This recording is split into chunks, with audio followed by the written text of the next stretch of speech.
Hello, my name is Dr. Dervla Mcann. I'm a cardiologist and Chief of Population Health at Central Maine Medical Center in Lewiston, Maine. When I began practicing cardiology here in New England several years ago, I began seeing patients with heart attacks at a very young age, and I learned that many of my patients had a condition called familial hypercholesterolemia, or FH for short. A few years ago, sitting down with Dr. Wise, he looked at my chart and he said, "All of my other patients with your history are dead." Familial hypercholesterolemia is one of the most common inherited genetic forms of heart disease and leads to extremely high cholesterol levels. This in turn leads to heart attacks and strokes at a very early age.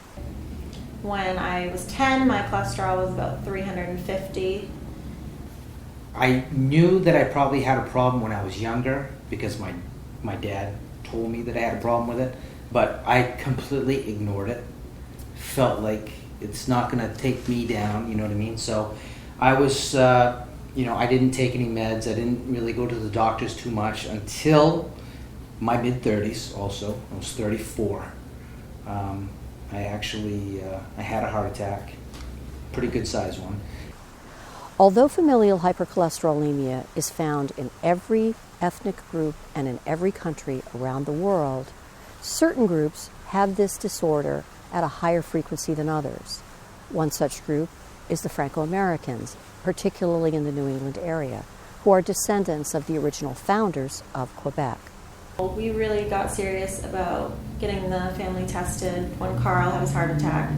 So I have been on medication since I was 10 years old. After my brother had his episode, which he didn't mention, it was a quintuple bypass surgery, so he needed 5 bypasses. That was an eye-opener for me to spend some time with him the day after his surgery. To understand why Franco-Americans in particular have this disorder at a higher rate than other groups, you need to learn the story that weaves together geography, history, and genetics. The great rivers of New England. These great arteries have served as a source of food and water transportation and power, shaping the history of the people of the region. Water power from these rivers was the natural resource that centered the textile manufacturing of the U.S. Industrial Revolution in New England. Throughout the 1800s, mills sprang to life from Maine to Connecticut, and the need for skilled laborers grew. Many workers for the factories and mills of New England came from America's northern neighbor, Canada. In particular, the French Canadians, who were descendants of the original founders of Quebec, were drawn to the work in the textile mills of the northeastern states, where they were offered high wages and predictable employment. In the 1850s, a wave of immigration to America began, eventually leading to more than 200,000 French Canadians leaving Canada. River travel made way to a railroad system from Quebec through New England. Several enterprising businessmen raised money to build a short addition to the railroad system, enabling the immigrants to end their journey close to the mills, like this one in Lewiston, Maine, where a small rail depot sits just next to the large Bates textile mill. This was one of the very first stops on the way south from Quebec, and thousands disembarked here, staying in this region of central Maine for the remainder of their lives. A particularly strong Franco-American presence was established in the New England region and persists to this day. Often, one family member, such as a father, would begin work and then send for his family, who were also able to work at the mills. Child labor was considered a necessity, particularly in the weaving of cotton, where any break in the thread would shut down the weaving machine. The broken threads had to be hand-tied in order for the work to start again, and the smaller hands of women and children were better suited to this task. Sharing a common language, faith, and history, the Franco-Americans often lived in close-knit communities called Little Canadas near the factories that employed them. I was coming down the one-way street on Oxford Street, and I saw the lady was sitting on the stoop, and it reminded me because I have relatives that lived on Lincoln Street, so we played in Little Canada when I was little.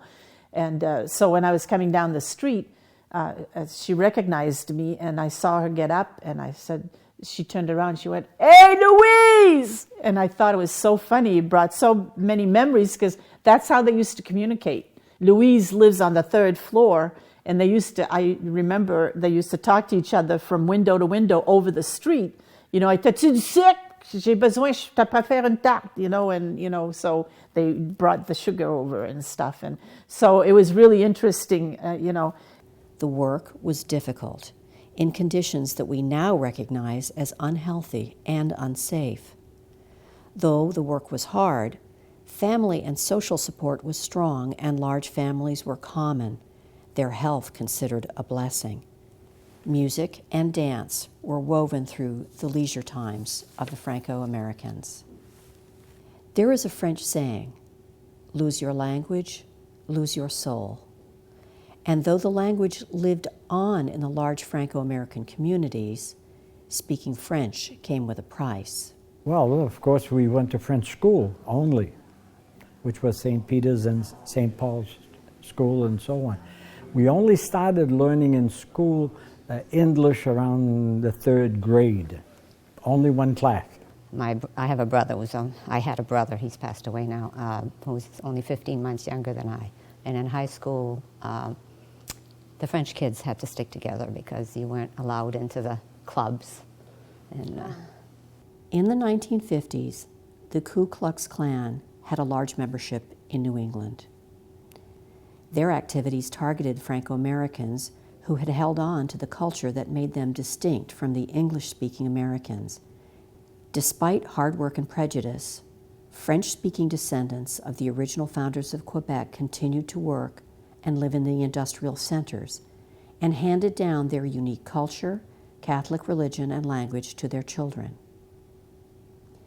In 1900, the average life expectancy in the U.S. was only 46 years for men and 48 for women.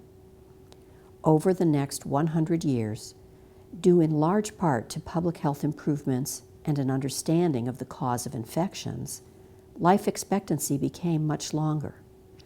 During that period, it became more evident that culture was not the only thing handed down to the new generations. As the general population lived longer, it became obvious that the Franco-Americans had a high rate of heart attacks, often at an early age. It was not until the late 1900s, however, that the reason for this was revealed. It was found in a gene that caused high cholesterol levels. Many Franco-Americans have this form of genetic heart disease called familial hypercholesterolemia, or FH for short. Familial hypercholesterolemia is one of the most common life-threatening inherited medical conditions.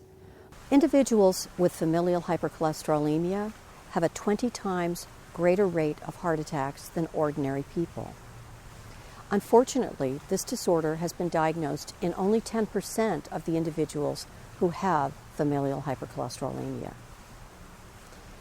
But the disease is extremely treatable. Please have your cholesterol checked. If you have a diagnosis of familial hypercholesterolemia, all of your first-degree relatives should also be screened. There are many sources of excellent information about this disorder through the American Heart Association and through the Familial Hypercholesterolemia Foundation. Thank you very much for your attention.